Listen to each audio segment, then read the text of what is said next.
Do you feel like you spend a lot of time thinking about your body or your weight or what you should or shouldn't be eating? If so, you are not alone. We live in a society that is obsessed with thinness and dieting and how we look.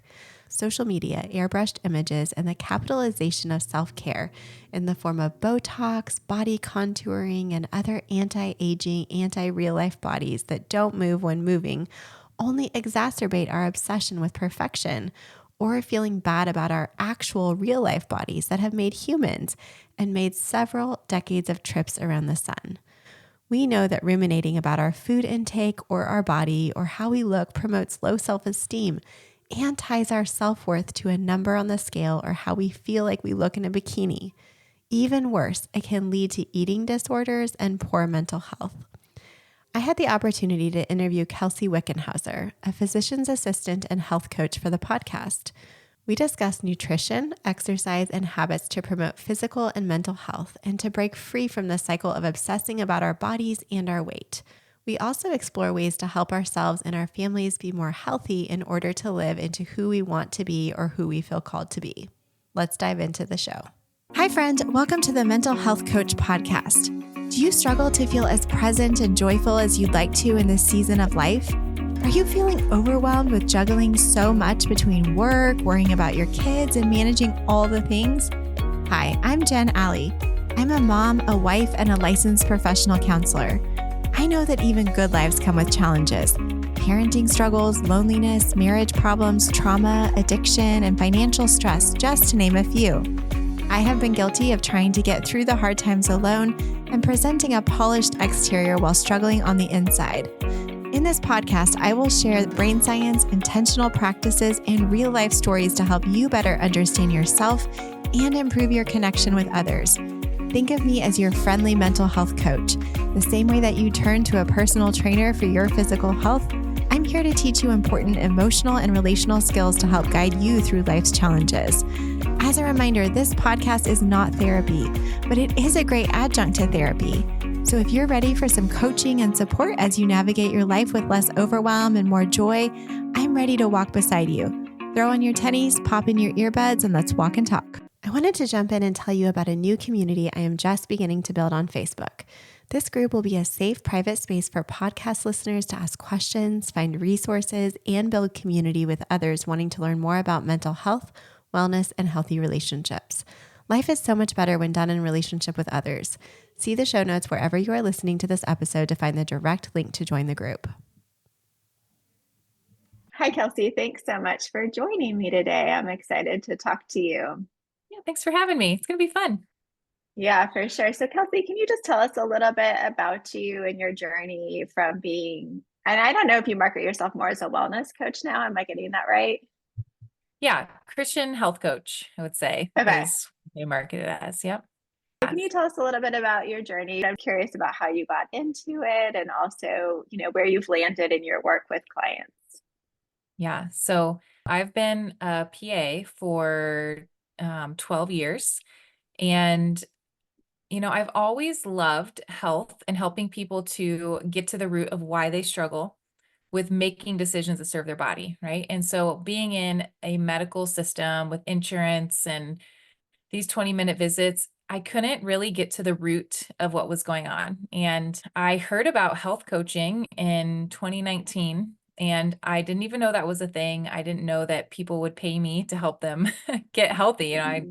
It had always been a part of who I was, and my eyes have just been open more and more. Like, this is a struggle that many women and men face, and they just need help and they need guidance and they need it broken down into tangible pieces, because over decades, a lot of these things that were once simple have been lost. And so I started a business in 2020, and it grew from one-on-one clients to group coaching. And I just love working with women to really become set free from the struggle of poor health that they've had for sometimes, again, not just years, but decades, and help them to feel empowered that they can do it, that they can walk in abundant health and abundant living, and that they have access to that. So that's kind of been my story. It's changed a lot over the past 4 years. And I have 3 little kids. They're 7, 5, and 3 right now. And we live out in the country and we're trying to homestead and homeschool, and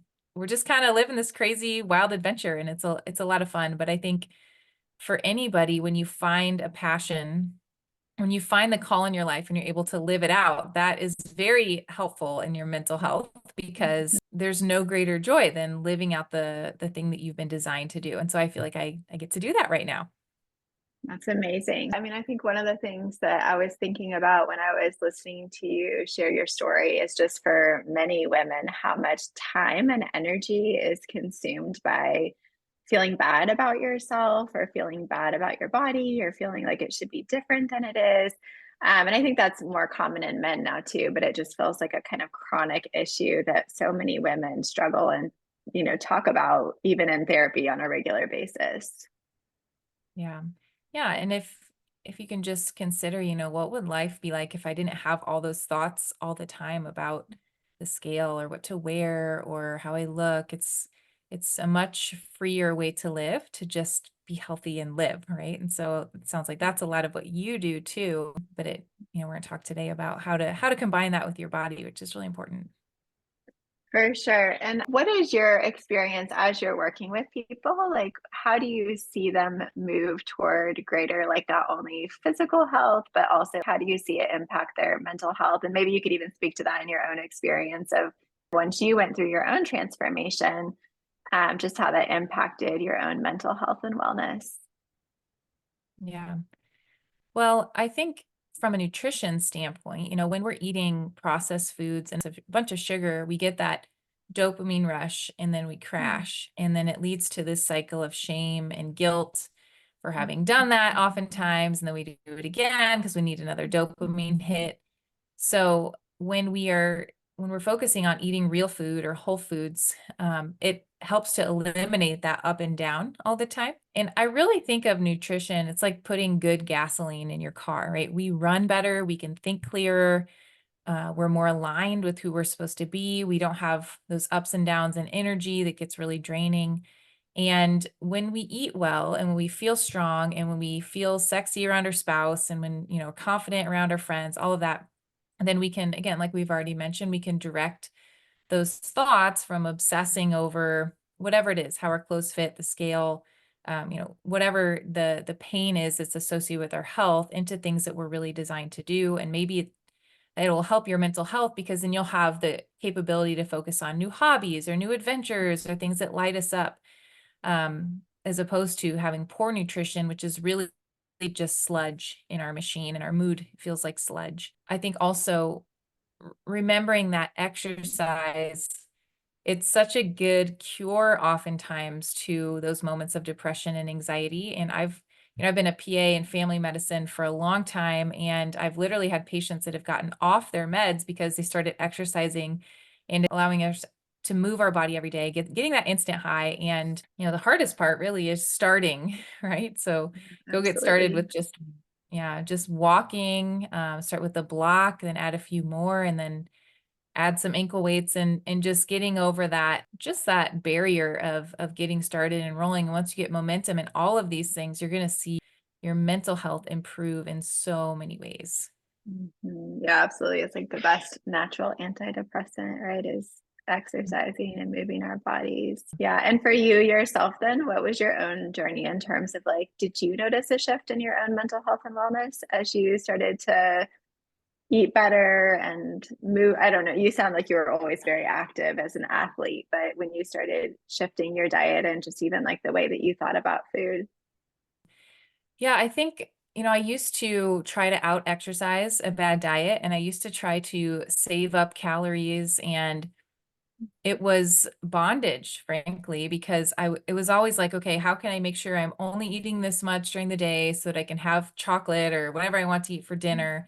And it was an addiction cycle. It was Yeah, just always on my mind. And so when I learned to just simply eat real food, I could let go of calorie counting because real food is naturally low calorie. I could exercise because I wanted to and because it felt good and because I enjoyed it and not out of obligation. And so it took me out of this cycle of, yeah, just being bound to something, to just being free to then think about other things.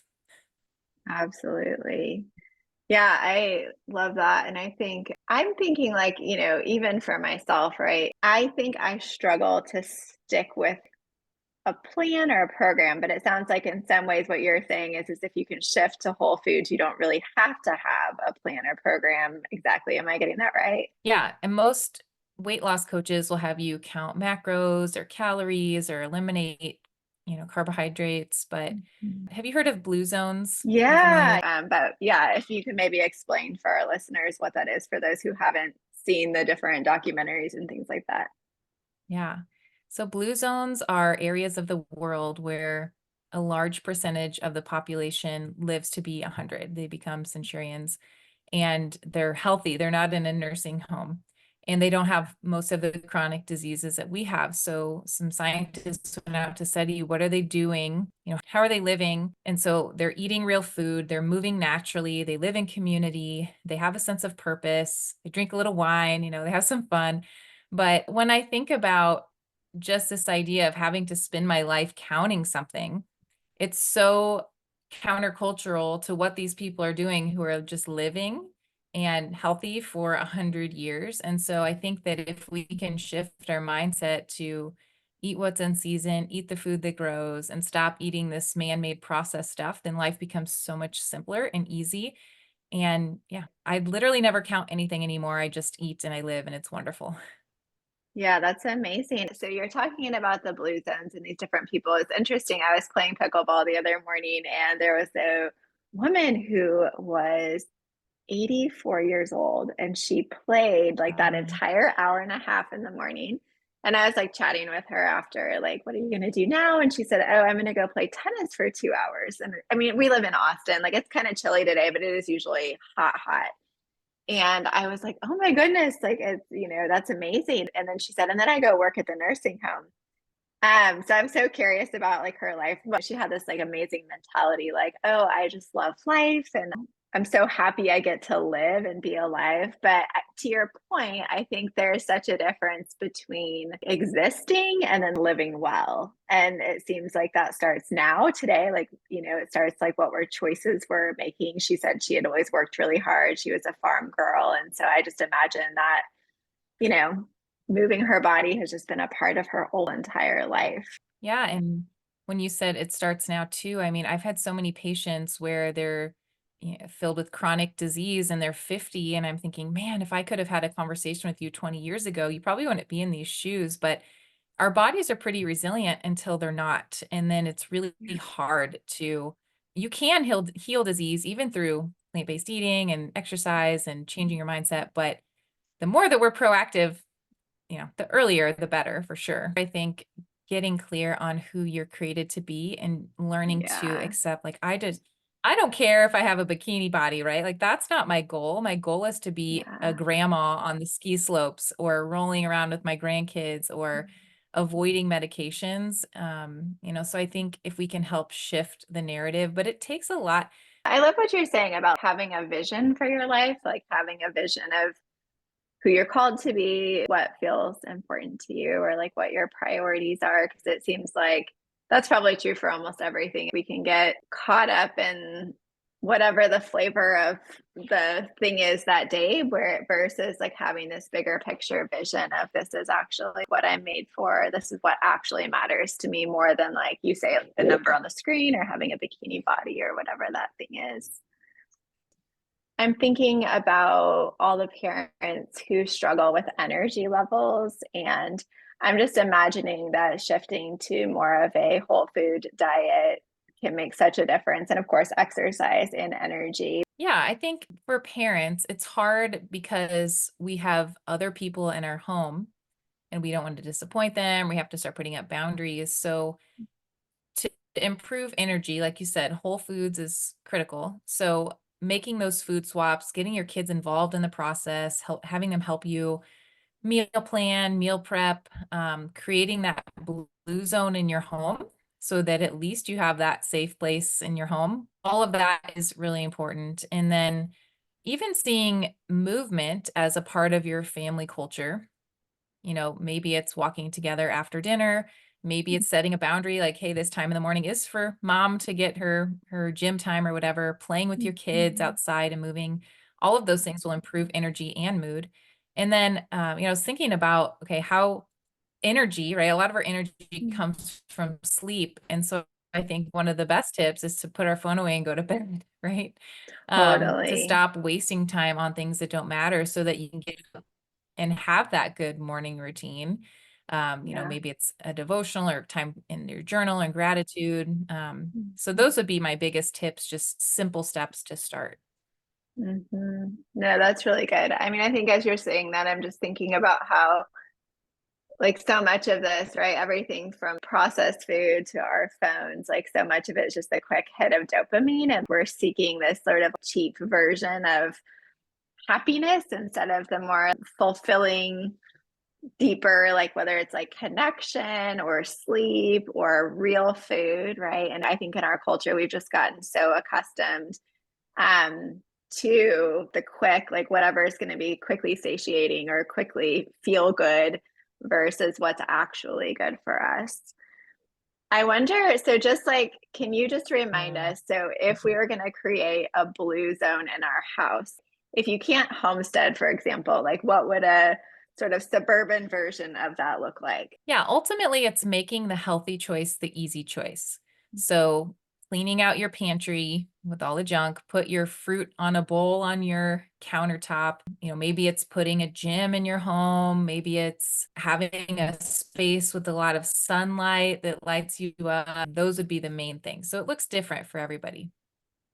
Yeah, but those are some good tips. I love that, like making it sort of easier to make the good choice.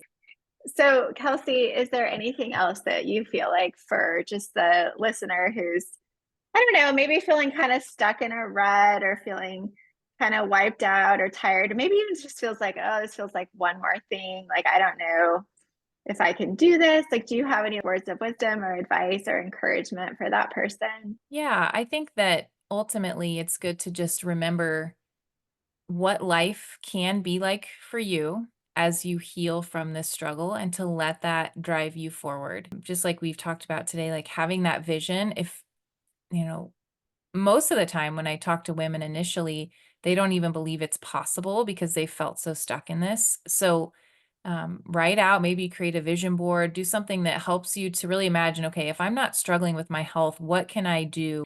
How will I feel? How will this drive me forward? And then some of the practical side of just getting started, I think that developing a really strong morning routine before your kids get up, if you're a busy parent, having some time alone, you can read the book, The Miracle Morning. I don't know if you've read that.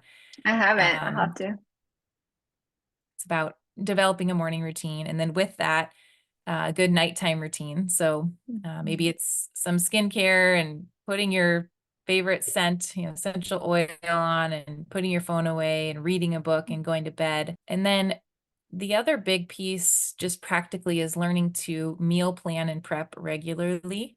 Mhm. Um, and having fun with it. And maybe it's, inviting friends over to do a meal planning party or, something that makes it fun, I think is really important because if you're always dreading your health journey, it's never going to be something that sticks. But if you can find ways to enjoy it, then you're going to want to continue. Mhm. That's such good advice. And for our listeners, where can they find you? Yeah, so I have a podcast called Kingdom Fit Moms, and I have a Facebook group that's free that has same name, Kingdom Fit Moms, or Instagram at Kelsey Wickenhauser. Thank you so much. I really appreciate your time and your wisdom and your expertise. Hey, friend, I hope you enjoyed today's show. If so, would you take 30 seconds and leave a written review for the show on Apple Podcasts?